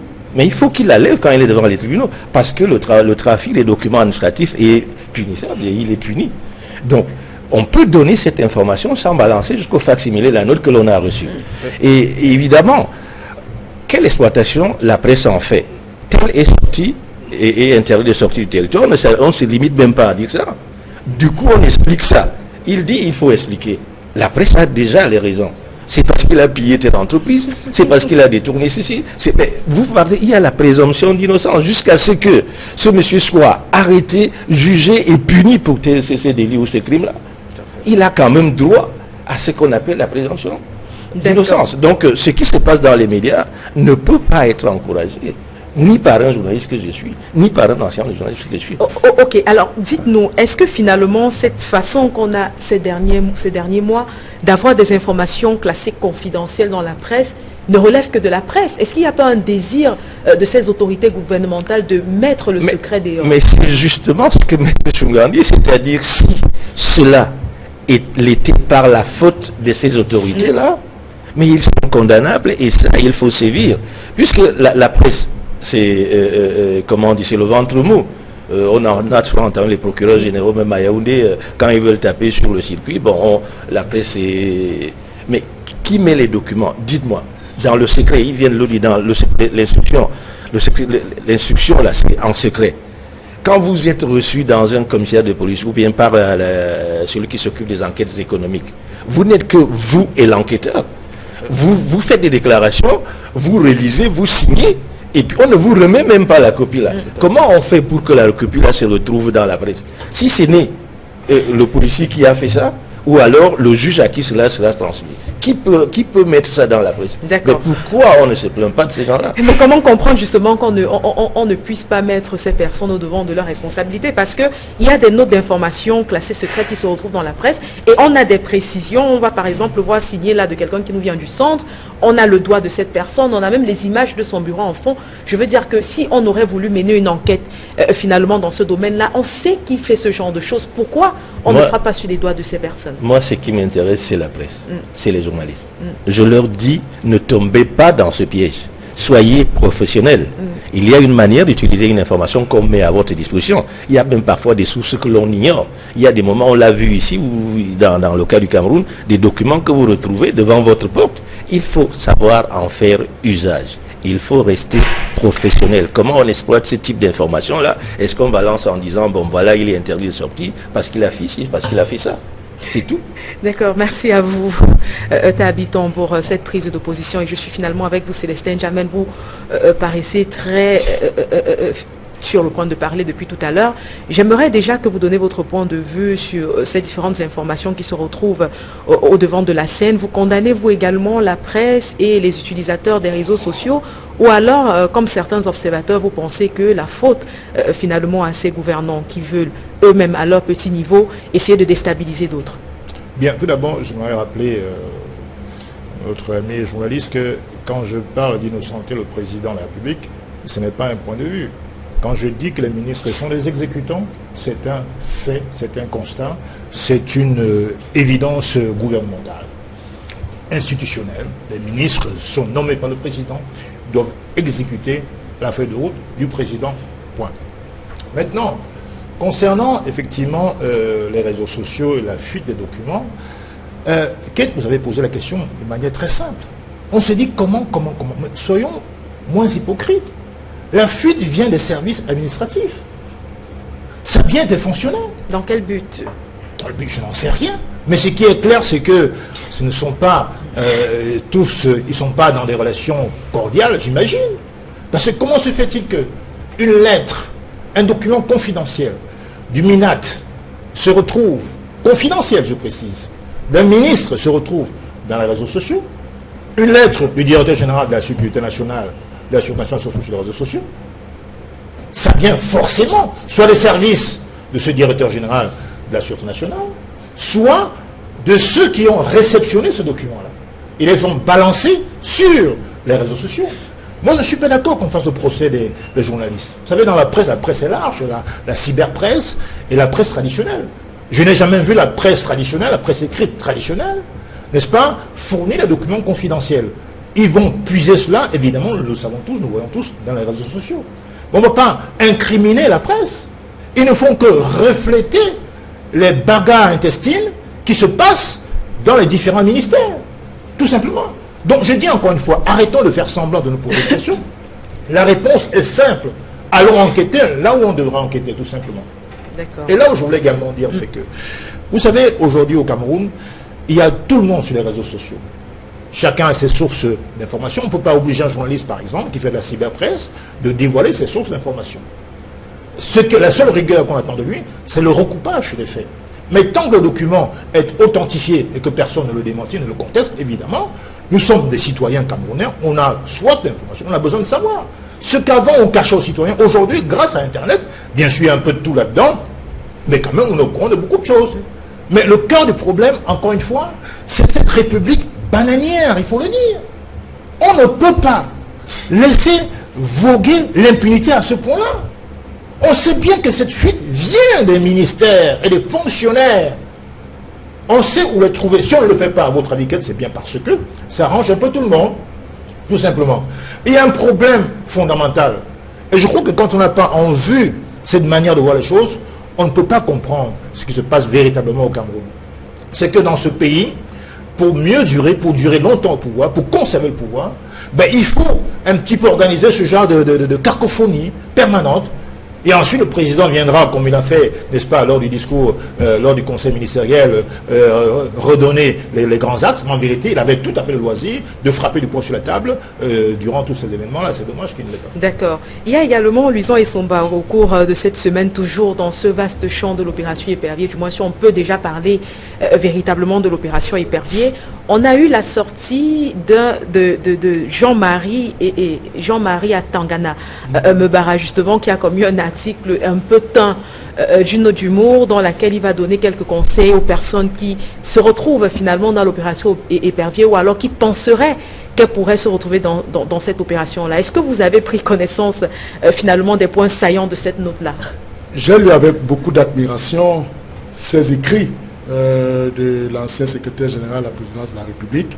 Je pense pour ma part qu'il s'est positionné en un montreur de conduite, c'est-à-dire qu'une fois que vous êtes épinglé dans une affaire de détournement de fonds et que vous êtes en train de prendre la route qui mène vers Koningui, son livre est édifiant en ce sens, parce qu'il vous montre comment il faut déjà être solidement préparé sur le plan moral, comment est-ce qu'il faut déjà se préparer à faire face ou à faire front à un certain nombre de pressions venant certainement des prisonniers de la place, ainsi de suite. Donc, c'est comme ça que je résume le livre, c'est-à-dire il s'est positionné en un montreur de conduite.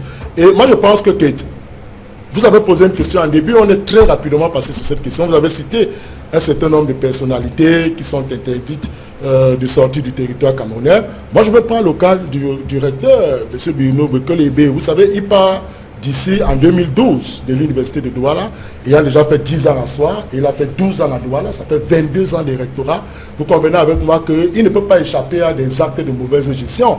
Et d'où aujourd'hui ces arrestations qui, en fait, on nous annonce que... Il peut échapper à des actes de mauvaise gestion, il peut échapper. Non, pas forcément échapper, parce que la longévité à ces postes, forcément, l'amène à ne pas échapper.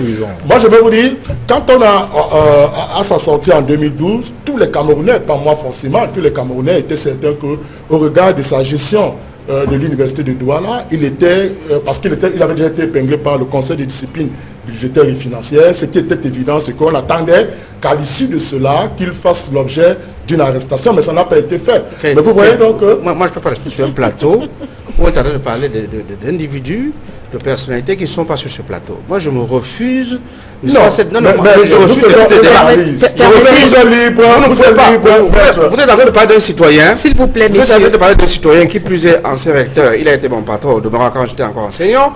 Je trouve inacceptable que, alors que vous n'avez pas le dossier, que vous veniez sur un plateau de télévision dire que tout le monde s'attendait à cette actualité. Vous m'avez coupé la parole. Oui, je ne peux pas. Permettez qu'il termine pour que vous puissiez voir jusqu'où il veut aller. Est-ce que c'est faux qu'il a été épinglé par le conseil de discipline budgétaire et financière? Je ne suis pas dans le dossier. Mais voilà, je vous le dis, puisque c'est évident, ça avait été annoncé en grande part par la télévision. Vous n'avez pas soutenu des choses que ça fait partie encore. Ça fait partie encore partie de la violation de la présomption d'innocence dont nous parlions tout à l'heure. Ce n'est pas parce que vous avez fait l'objet d'un contrôle financier dont le but principal au demeurant est d'établir les fautes de gestion en principe. Parce que la question pénale ne relève pas du contrôle supérieur de l'État. La question pénale relève du garde des Sceaux. C'est quand la justice reçoit le rapport du contrôle qu'elle décide de poursuivre ou de ne pas poursuivre. Donc par conséquent, j'estime que cet oiseau... Maître, je faisais une démonstration. Oui, mais... dit que, en fait... Faites la casuistique, quand le président de la République... pas les cas réels. Suivez, maître, suivez. Quand le président de la République vous laisse pendant longtemps à un poste, ça peut se justifier. C'est ce que je suis en train de dire. Je ne dis pas à boulet rouge sur cette personnalité qui a été mon recteur. Je dis tout simplement, je veux soutenir l'idée de ce que, quand on vous laisse pendant longtemps, et très longtemps à un poste, il y a des difficultés de pouvoir échapper à des actes de mauvaise gestion. C'est ce que je voudrais dire. Mais ça c'est grave. Je vous dis c'est grave. Non, vous dites parce que la preuve... Dans un pays comme le Cameroun, si vous êtes resté 10 ans directeur général, ben, vous pouvez être intègre. C'est extrêmement grave. Mais c'est des questions éthiques. Mais ça relève aussi de Monsieur, s'il vous plaît, une personne à la fois. Si l'État tient une certaine rigueur dans la gestion des affaires de l'État, évidemment, il y aura un audit permanent. Ce qui fait que même si vous mettez 25 ans à un poste, on saura si vous avez détourné ou pas. Donc, c'est une manière de laisser la faculté aux gens sans aucun contrôle permanent. Voilà, c'est forcément ce que vous dites. Voilà, c'est ce que je veux demander. Je sais pas, il faut aller au rang de mon propos. Il faut aller au rang de mon propos. Terminez, Louison et Somba, terminez. C'est ce que je veux démontrer en fait pour dire que, en réalité, dans une bonne gouvernance, ce n'est pas bon de laisser quelqu'un quand même s'éterniser à un poste, parce que je vais vous dire une vérité. La vérité, c'est quoi? Non, la vérité, c'est simplement que quand on vous laisse pendant longtemps à l'exercice d'une fonction, ça devient très difficile. Vous devenez un roi, comme ça a été le cas pour un certain nombre de gens de la République. Je suis d'accord avec vous. Voilà, c'est ce que je voulais dire, maître. Non, mais c'est parce que vous avez épinglé quelqu'un que je connais bien en particulier. Non, On a bien compris. Et qui a pu, comme nous tous, n'est-ce pas, se coller le pied un jour ou un autre. On a bien compris le problème. Le cas de ce débat, il faut éviter de plus en plus. J'espère que vous n'avez pas intervenu parce que vous des mises en cause. Ah, peut-être aussi. Des mises en cause. Il a dit on le connaît. Voilà, mais je dis simplement que moi, je suis toujours mal à l'aise. Lorsque je suis sur un plateau, des mises en cause personnelles, n'est-ce pas, sont faites, quoi. Même si c'est réel. Vous savez, moi je connais le fond de ce dossier, hein, mieux que vous. Donc par conséquent, il faut éviter cela parce que vous jetez en pâture. Ce n'est pas seulement l'individu en question. Il a des enfants, il a des femmes, il y a des amis. C'est tout un clan que vous jetez à l'opprobre de l'opinion publique. Et vous savez, contrairement à ce que j'en pense, ce sont les blessures les plus dures à guérir.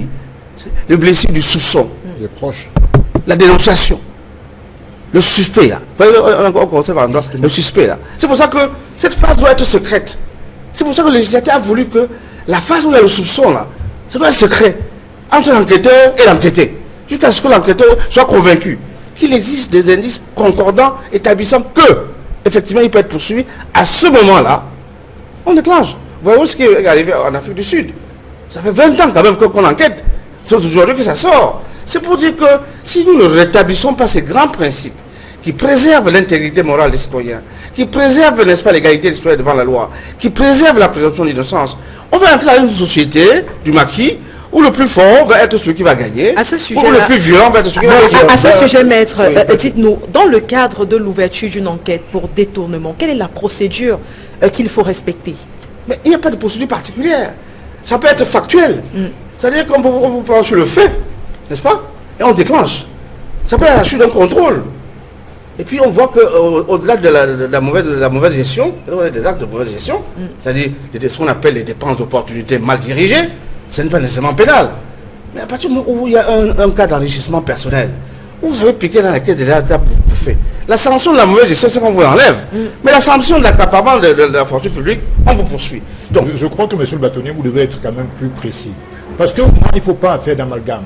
On ne peut pas mélanger les enquêtes préliminaires et par exemple une mise en examen. Oui. Quand il y a une enquête préliminaire, c'est-à-dire qu'on met l'affaire en état, on permet au juge de pouvoir mettre en examen de manière officielle, si j'ose dire. Non, l'enquête préliminaire, c'est pas la l'enquête préliminaire doit être c'est la police. C'est la police. Mais je prends le cas d'Atangankuna et d'autres dont on soupçonne, machin, retrait des passeports sur le territoire. On ne peut pas, parce que pour moi, retirer un passeport à quelqu'un, le priver de sa liberté d'aller devenir, c'est une privation de liberté et en tant que tel attentatoire aux droits de l'homme. C'est une voie de fait. Tant qu'on n'a pas auditionné quelqu'un de manière claire, on a interpellé Louison par exemple, on l'a auditionné, on a trouvé qu'il y a des éléments probants et concordants qui permettent à l'État de pouvoir l'empêcher de sortir. Mais tant qu'on n'a pas cette information de l'audition, n'est-ce pas, du présumé ou du suspect, effectivement, on doit pouvoir le laisser jouir de ses droits fondamentaux. Le Cameroun a ratifié des conventions internationales par lesquelles les libertés d'aller et de venir. On ne peut donc pas se permettre de priver quelqu'un de son passeport, qui est un outil reconnu par la loi qui permet à un individu de partir d'un pays à un autre. Sans aucun motif. Voilà. Donc, si on commence à confondre les enquêtes préliminaires qui doivent effectivement rester secrètes, et la mise en examen, pour moi, il y a un problème. Donc je pense si elles doivent rester secrètes. Des éclairages là-dessus. Est-ce qu'on a interpellé le Chatangankuna? Non. Il est auditionné? Messieurs, tout ce qui est dit, une personne à la fois, s'il vous plaît. Une personne à la fois. On ne peut pas applaudir à la privation des libertés. Célestin Jamène, permettez que le bâtonnier termine. Permettez que je vous apporte la réponse idoine, n'est-ce pas? Parce qu'on peut tellement le questionnaire, et le questionnaire, on peut donner, pas pour les questions de les réponses. Moi, je vous souhaite beaucoup de courage lorsque vous serez au gouvernement. Moi, ce que je vous indique, c'est que le gouvernement, oui, l'exécutif, a un certain nombre de moyens à sa disposition pour organiser la gestion des libertés dans un état de droit. Je veux prendre un exemple qui n'a rien à voir avec le passeport, vous comprendrez. Et vous serez d'accord avec moi. Une des grandes difficultés des partis politiques dans ce pays, c'est quoi? C'est le droit à manifester. Voilà. Hein? C'est-à-dire, en fait, on autorise, comment c'est? Soit on autorise, soit on interdit. Alors qu'en fait, la loi a organisé de telle sorte que lorsque un parti politique comme le SDF, qui est un parti politique majeur dans ce pays, va organiser une manifestation, on sait qu'il y aura du monde. La question est-ce qu'on autorise ou on interdit? Ce ne peut pas être la question du sous-préfet. Le sous-préfet se dit, comment puis-je faire pour en même temps conserver la liberté de manifester et faire en sorte que cette manifestation ne débouche pas sur la violation des droits d'autrui ou des droits publics? Il fait venir les forces de gendarmerie et de police pour encadrer la manifestation et on échappe à cela. Mais il arrive que dans des circonstances, j'ai dit bien, exceptionnelles, le sous-préfet dit j'interdis. Donc cette panoplie de mesures administratives est entre les mains de l'exécutif. On peut en abuser, mais vous ne pouvez pas dire que ce droit n'existe pas dans le cadre d'un état de droit. Même si c'est la France ou les États-Unis, on a bien vu. Non, monsieur le nous avons aujourd'hui... L'exemple me semble inadéquat parce qu'en vérité, l'instrument de trouble à l'ordre public est un instrument politique utilisé par les préfets pour pouvoir empêcher ceux qui ne sont pas partisans du régime. Monsieur Ndjamène, vous comprenez? D'abord, on n'est pas sur le régime de l'autorisation. Parce qu'on est plus sur... Célestin Ndjamène, vous aurez votre temps.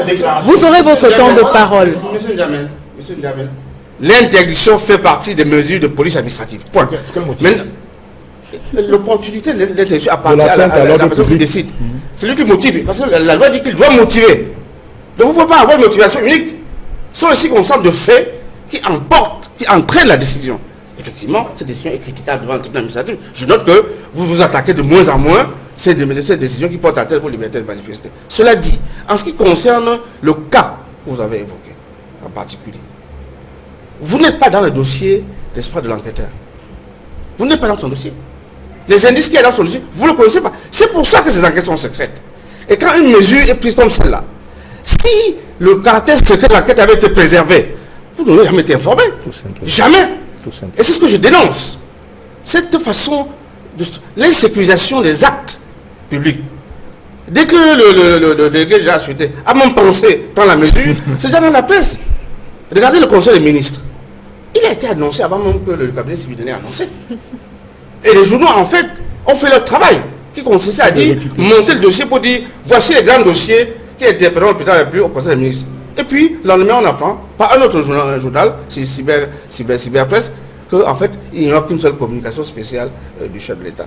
C'est ce désordre-là, dans la fuite des décisions administratives, qui fait qu'effectivement, vous pouvez déclarer qu'il y a atteinte, n'est-ce pas, une liberté publique. Il n'y a pas d'atteinte à la liberté publique. D'accord, je vous remercie. C'est une mesure administrative. Je vous remercie, maître. Dites-nous, Habitant, vous qui êtes journaliste, aujourd'hui on est en train de reprocher le fait de ce qu'il y a une fuite d'informations, mais on est à l'ère finalement de la mondialisation et on ne va pas dire que les nouvelles technologies de l'information et de la communication sont venues nous faciliter la tâche.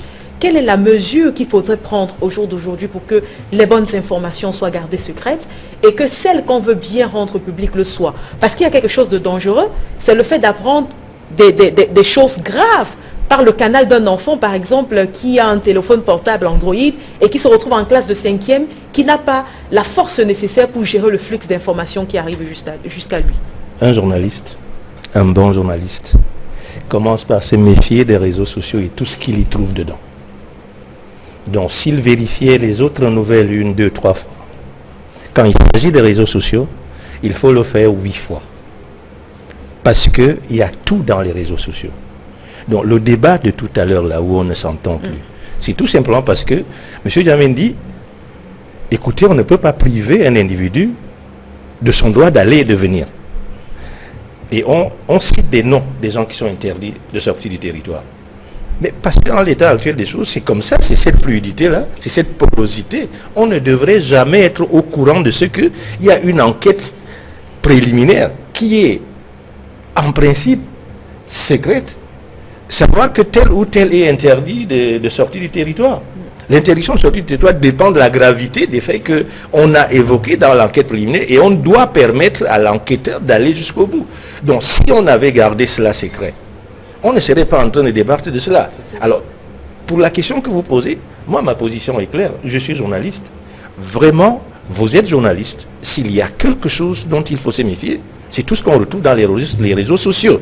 Sachant Donc, que c'est de là que va le phénomène de fake effectivement, news. Et même, c'est pour ça que le journaliste professionnel, quand il est devant une information, il sait quelle exploitation il en fait. Il sait, je l'utilise ou je ne l'utilise pas. Savez-vous combien d'informations un journaliste reçoit en une journée? Est-ce qu'il en fait usage? Est-ce qu'il en fait usage? Le journalisme n'est que sélection, de bout en bout. Donc on choisit ce qu'on va dire. On ne dit pas tout. Parce que dans tout ce que vous recevez, tout n'est peut-être pas à dire. D'accord. Tout simplement. Célestin Djamène, puisqu'on est en train de parler de l'opération Épervier, et d'ailleurs vous avez légèrement survolé la question tout à l'heure dans le premier sujet, qu'est-ce qu'on gagne de cette opération qui est là depuis longtemps? Est-ce qu'on a pu voir les capitaux discrets revenir dans les caisses de l'État? Est-ce que c'est une opération qu'on peut qualifier d'opération à tête chercheuse? Bien, Kate, je crois que quand cette opération a été lancée, baptisée d'ailleurs par vos confrères en 2006, moi je n'étais pas encore résident au Cameroun, j'étais encore résident à l'étranger, j'ai applaudi des deux mains. Parce qu'on dit enfin, M. Biya a été touché par la grâce, et il s'est enfin réveillé pour combattre, n'est-ce pas, le cancer du Cameroun, l'un des cancers du Cameroun. Mais je trouve que ce cancer a déjà produit des métastases. Et qu'au fil du temps, on s'est rendu compte que le président de la République a utilisé cet instrument pour briser les carrières, pour régler ses comptes avec ses supposés adversaires ou ennemis. En vérité, effectivement, vous faites bien de le souligner, cette opération main propre est partie d'une idée apparemment positive et bien intentionnée pour finalement atterrir par l'instrumentalisation des prévaricateurs supposés au nom de la République à tête chercheuse, effectivement. Comment pouvez-vous me faire croire que, je prends le cas de M. Olanguena Awono, ex-ministre de la Santé, qui a fait rentrer au Cameroun beaucoup d'argent pour la lutte contre le sida. D'ailleurs, je crois qu'il était très proche du CERAC. Vous savez par qui est dirigé le CERAC au Cameroun. On l'a accusé sans aucun élément factuel. Il est en prison, condamné à 25 ans. Monsieur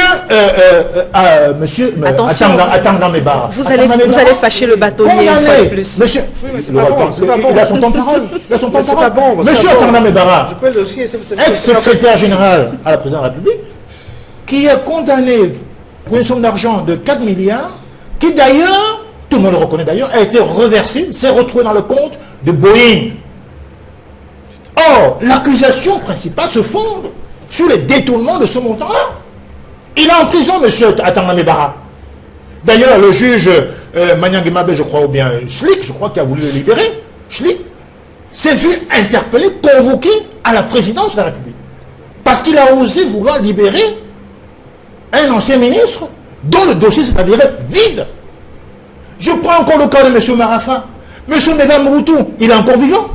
Secrétaire général du Sénat, l'a innocenté en plein tribunal, disant que M. Marafa n'a jamais fait de chèque pour l'Albatros. Il n'a jamais fait.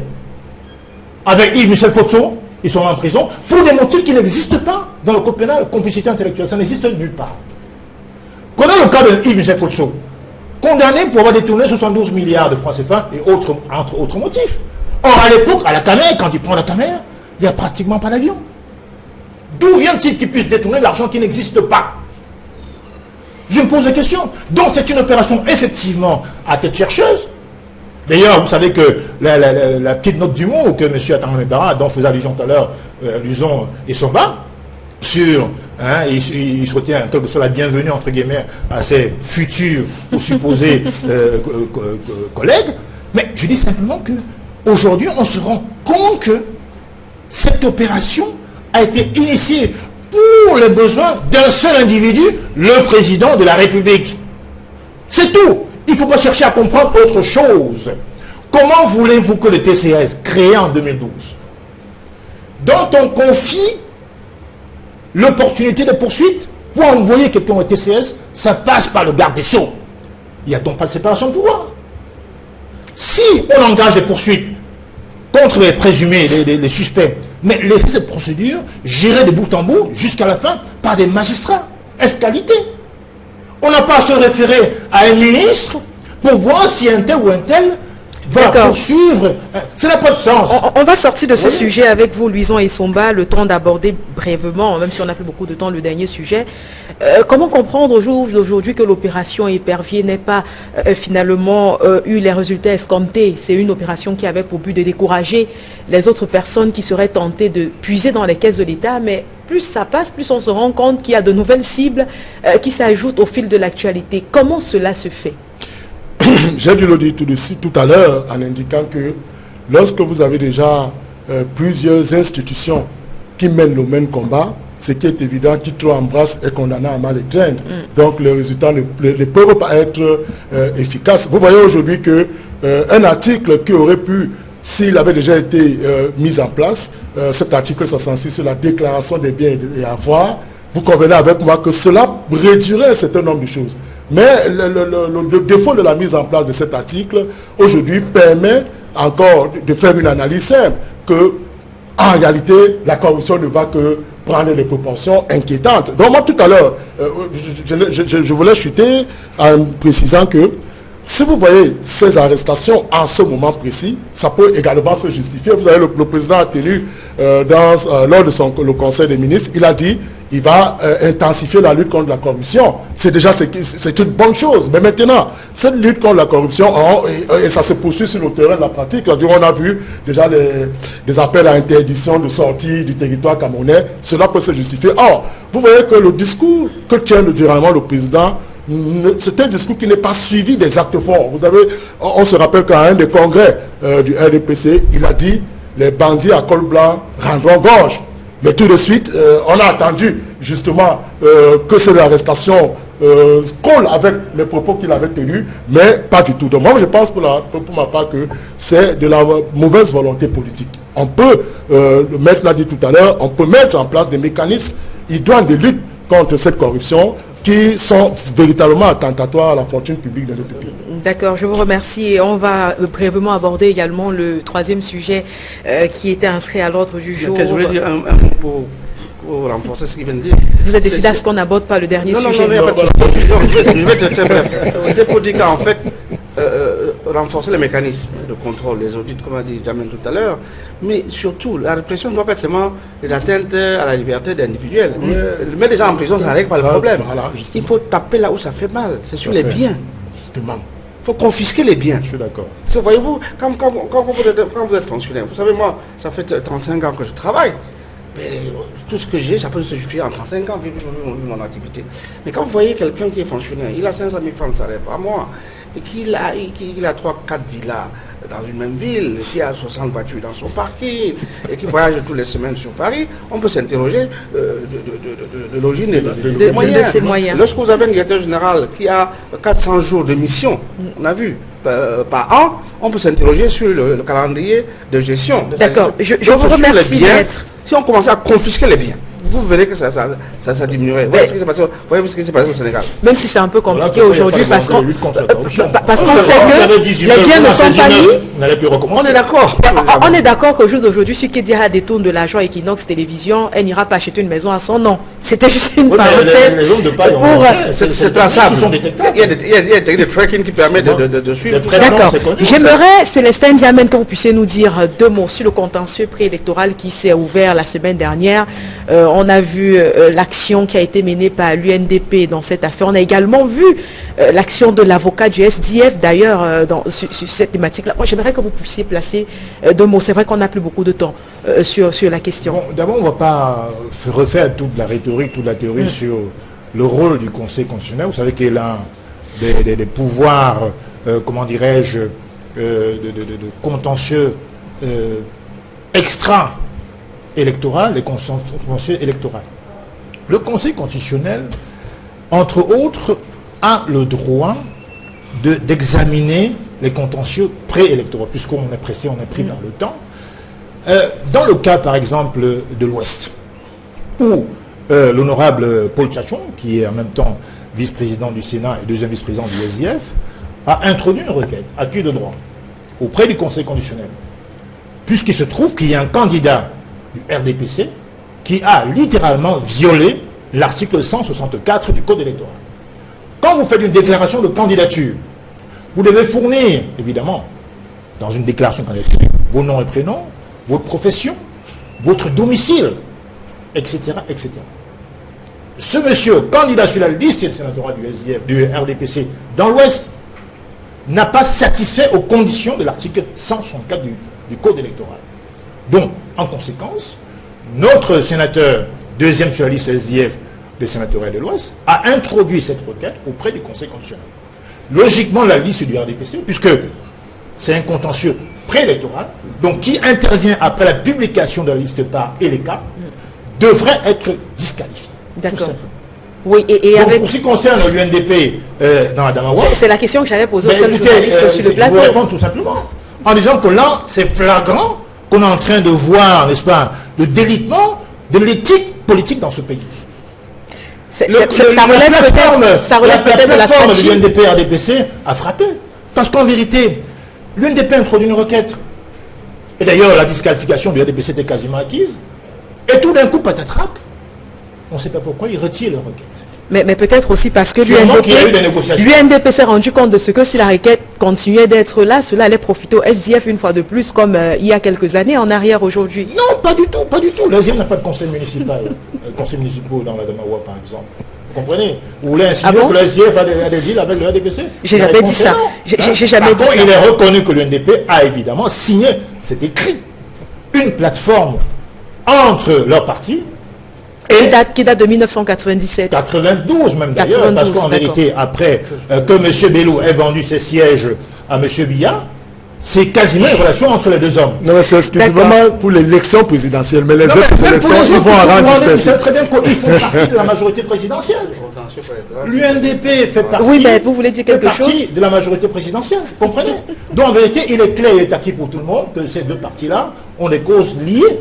Tout simplement, il faut le D'accord, je vous remercie Célestin Jamen. D'ailleurs, je remercie tous les hommes présents sur ce plateau et en studio. Mais maître, on a terminé. Vous me faites ce quoi à chaque fois? C'est très important parce que nous allons juger le Conseil constitutionnel actuel à l'aune de la décision qui va être rendue demain, premièrement. Et deuxièmement, sur le fait que le Conseil constitutionnel a reculé par rapport à sa jurisprudence sur le Nord. Parce que le fait qu'un candidat retire sa requête ne dessaisit pas le Conseil constitutionnel. Le texte est très clair. Et on a vu par le passé, quand la Cour suprême statue en tant que Conseil constitutionnel, des requêtes déclarées irrecevables, mais le Conseil constitutionnel, analysant le fond du document, et annule la décision. Moi, j'ai peur que le renvoi de lundi, pour convoquer, soi-disant, le candidat, c'est une tentative de régularisation qui ne relève pas de la compétence du Conseil constitutionnel. D'accord. En ce qui concerne l'Ouest. Et c'est sur ces mots qu'on achève également cette émission. Merci à vous d'avoir été avec nous tout au long de ces 1h30. On se retrouve dimanche prochain, s'il plaît à Dieu.